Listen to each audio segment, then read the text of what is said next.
lisensyadong maninilip. Okay, class. Meron na ba kayong naisip kung ano ang gusto nyong maging paglaki nyo? Yes sir, meron na po akong naisip. Sige nga, Gasul. Ano ang gusto mong maging paglaki mo? Gusto ko pong maging piloto at lumipad sa himpapawid. Okay yan, Gasul. Napakataas ng iyong pangarap. Ikaw, Tonton, ano ang gusto mong maging paglaki mo? Wala po akong maisip. Buko kayo dyan. Buko. Hanggang ngayon wala pa rin akong maisip kung ano ang gusto kong maging paglaki ko. YOLO? Ay, si Coco ata yun. Kuya, anong palabas niyan? Huwag mo ang ginuguling mga kasama namin. Hindi naman kami gumagawa ng pelikula dito. Ano ba yung ginagawa niyong yan? Ano ba tawag sa inyo? Tawag sa amin, maninilip.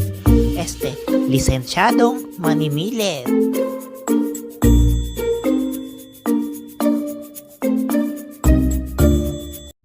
Mukhang maganda yung ginagawa niyo ah. Interesado ako maging tulad niyo.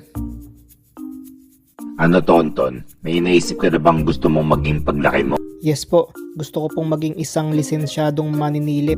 Manilip? Ano yun? Pwede bang paliwanag sa akin kung anong ginagawa nun? Yun po yung mga sumisilip na mayroong ginagamit na instrumento na para bang gumagawa ng pelikula.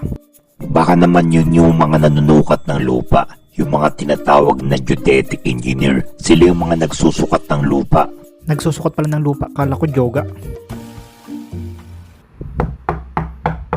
You have a new classmate!